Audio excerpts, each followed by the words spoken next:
ನಾನು ಏನಿದೆ ಅಂತ ಹೇಳಿದ್ರೆ 156 ಅದರ ಅವಿಭಾಜ್ಯ ಅಪವರ್ತನಗಳ ಗುಣಲಬ್ಧವಾಗಿ ವ್ಯಕ್ತಪಡಿಸಿ ಅಂತ ಇದೆ. ಅಂದರೆ 156 ಏನಿದೆ ಇದು ಸಂಯುಕ್ತ ಸಂಖ್ಯೆ ಆಗಿದೆ. ಈ ಸಂಖ್ಯೆನ ನಾವು ಅವಿಭಾಜ್ಯ ಅಪವರ್ತನಗಳ ಗುಣಲಬ್ಧವಾಗಿ ವ್ಯಕ್ತಪಡಿಸಬೇಕು. ಸಂಖ್ಯೆ 156 ತಗೋತಾ ಇದ್ದೀನಿ. ಇದರ ಅಪವರ್ತನ ಕಂಡಿಡಿತಾ ಹೋದರೆ ನಾವು ಅವಿಭಾಜ್ಯ ಸಂಖ್ಯೆಗಳಿಂದ ನಾವು ಈ ಕೊಟ್ಟಿರೋಂಥ 156 ಸಂಖ್ಯೆನ ಅಪವರ್ತನಗಳನ್ನ ಕಂಡುಹಿಡಿತಾ ಹೋಗಬೇಕು. ಅವಿಭಾಜ್ಯ ಸಂಖ್ಯೆ 2 ತಗೋತಾ ಇದ್ದೀನಿ. 2 7 14, 2 8 16, 2 4 2 3 6, 2 9 18 ಮತ್ತು ಸಂಖ್ಯೆನ 3 ತಗೋತೀನಿ.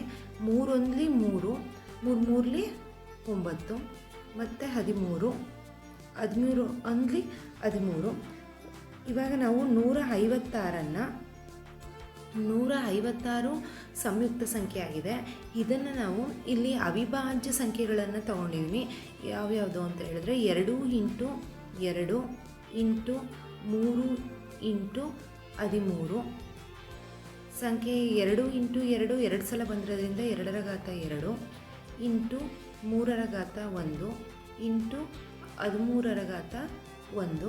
ಅಂದರೆ ಸಂಖ್ಯೆ 150 ಅದರ ಅವಿಭಾಜ್ಯ ಅಪವರ್ತನಗಳ ಗುಣಲಬ್ಧವಾಗಿ ವ್ಯಕ್ತಪಡಿಸಿ ಅಂತ ಕೊಟ್ಟಿರೋದ್ರಿಂದ 156 ಇಲ್ಲಿ ನಾನು ತಗೊಂಡಿರೋಂಥ ಸಂಖ್ಯೆಗಳೆಲ್ಲ ಅವಿಭಾಜ್ಯ ಸಂಖ್ಯೆಗಳಾಗಿದೆ.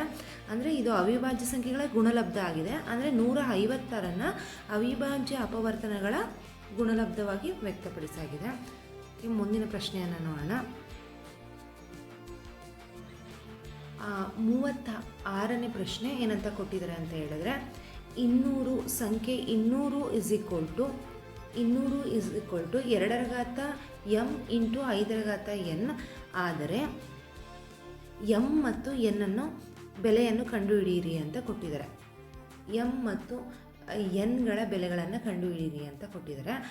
ಸಂಖ್ಯೆ 200 ಏನಾಗಿದೆ ಇದು ಸಂಯುಕ್ತ ಸಂಖ್ಯೆ ಆಗಿದೆ. ಈ ಸಂಯುಕ್ತ ಸಂಖ್ಯೆನ ನಾವು ಅವಿಭಾಜ್ಯ ಅಪವರ್ತನಗಳಾಗಿ ಕಂಡುಹಿಡ್ಕೋಬೋದು. ಅವಿಭಾಜ್ಯ ಅಪವರ್ತನಗಳ ಗುಣಲಬ್ಧವಾಗಿ ಕಂಡುಹಿಡ್ಕೋಬೋದು. ಅದಕ್ಕೆ ನಾನು ಇವಾಗ ಈ ಸಂಯುಕ್ತ ಸಂಖ್ಯೆನ 2ರಿಂದ ಭಾಗಿಸ್ತೀನಿ. 2 100 200 ಅಂತ ಆಗುತ್ತೆ. ನಂತರ 2 5 10, 2 50 100. ನಂತರ 5 ತಗೋತಾ ಇದ್ದೀನಿ. 5 ಕೂಡ ಅವಿಭಾಜ್ಯ ಸಂಖ್ಯೆ ಆಗಿರುತ್ತೆ. 5 10 50. ನಂತರ 5 2 10. ಈ 2 1 2 ಅಂತ ಬರ್ಕೋಬೋದು. ಇವಾಗ ಸಂಖ್ಯೆ 200 ಏನಾಗಿದೆ ಅಂತ ಹೇಳಿದ್ರೆ 2 × 2 × 5 × 5 × 2. ಇಲ್ಲಿ ಯಾವ ಸಂಖ್ಯೆಗಳನ್ನ ಅವಿಭಾಜ್ಯ ಸಂಖ್ಯೆಗಳನ್ನ ತಗೊಂಡಿದ್ದೀನಿ ಆ ಸಂಖ್ಯೆಗಳನ್ನ ಇಲ್ಲಿ ಬರ್ಕೊಂಡಿದ್ದೀನಿ. ಇಲ್ಲಿ 2 2 × 2 2 × 2 × 2 3 ಸಲ ಬಂದಿರೋದ್ರಿಂದ 2 ರ ಘಾತ 3 ಅಂತ ಬರ್ಕೋತಾ ಇದ್ದೀನಿ. ಇಲ್ಲಿ 5 × 5 ಅಂತ 2 ಸಲ ಬಂದಿರೋದ್ರಿಂದ 5 ರ ಘಾತ 2 ಅಂತ ಬರಿತಾ ಇದ್ದೀನಿ. 200 ನಾವು ಅವಿಭಾಜ್ಯ ಅಪವರ್ತನಗಳ ಗುಣಲಬ್ಧವಾಗಿ ವ್ಯಕ್ತಪಡಿಸಿದ್ದೀನಿ. ನಂತರ ಅವರು ಕೊಟ್ಟಿರೋಂಥ ಪ್ರಶ್ನೆ ಏನಾಗಿದೆ ಅಂತ ಹೇಳಿದ್ರೆ 200 = 2 ರ ಘಾತ m × 5 ರ ಘಾತ n ಅಂತ ಇದೆ. ನಮಗೆ ಬಂದಿರೋ ಅಂಥ ಉತ್ತರ ಕೂಡ 2 ರ ಘಾತ m ಮತ್ತು 5 ರ ಘಾತಕ್ಕೆ ಸಮನಾಗಿ ಇದೆ.